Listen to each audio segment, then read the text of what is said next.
انشاءالله. دویمه اهم مسله ده، یو روایت کې راځي چې کم انسان د عاشورې په ورځ باندې په خپل اهل او عیال باندې وسعت وکړي، ښه خوراک پې وکړي، د خپل وس نه ښایسته خوراک پې وکړي، سهولت والا خوراک وکړي، ډېر خوراک پې وکړي، وی الله رب العزت به د دې د وجې نه پوره کال په دې انسان باندې وسعت وکړي چې د په دې ورځ باندې خپل بال بچ باندې ښه خوراک وکړو، الله رب العزت به پې ټول کال ښه خوراکونه وکړي. دا یو روایت کې راځي من وسع علی عیاله فی النفقه یوم عاشورا وسع الله علیه سائر سنته. بعض حضرات وایي چې دا حدیث لږ کمزوری دی، ضعیف دی،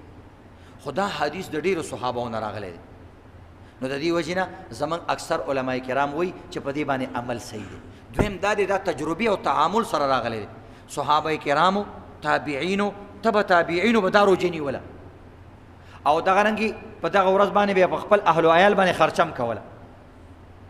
د دې روایت چې کوم راوي دی سفیان، هغه وایي ما 50 کاله پورې په دې باندې عمل کړی دی چې په دې ورځ باندې ښه خوراک کوم په بچو باندې، الله ټول عمر ماله ښه رزق را کړی دی. دا وایي ما تجربه کړې ده چې دا خبره صحیح ده.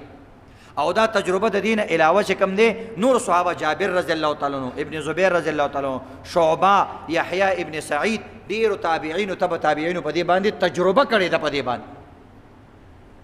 او موږ دقه شانې انا قد جربناه فوجدناها كذلك، وایي موږ تجربه کړې ده په دې خبره باندې، همدقه شان موملې ده، همدقه شان شوي دي موږ سره. نو دې وجې نه عزتمندو البته دا دی چې خاص خوراک نه، لکه مثلا بعضې روافظ دي، بعضې خلک دي هغوی صرف په دې ورځو کې کیچړي پخوي یا خاص یو غذا، نه ځان نه به پکې اضافه نه، چې د چا څه وس کېږي، که د چا چولې وس کېږي چولې دې پخېږي، چا کور کې چا چرګ، لږ ښه څیز پخول پکار دي په دغه ورځ باندې، او په خپل اهل و عیال باندې او عزیزانو رشته دارانو باندې د دې خوړل پکار دي. خدا یاد لري د دې نه مخکې مې دا مسله بیان کړه چې یو ځای کې راځي چې روژه به نیسي، اوس دلته رال چې خوراکونه کوه، نو روژه کې خو خوراک نه، اوس خبره رااله چې روژه به نیسي که نه د محرم په 10مه ورځ باندې، اوس دلته رااله چې هلته ښه خوراک کوه، نو ښه خوراک او روژه خو نه کېږي، شپېلي او ستوان خو دواړه نه کېږي. اوس به څه کوو؟ نو یو کېږي، ولې نه کېږي؟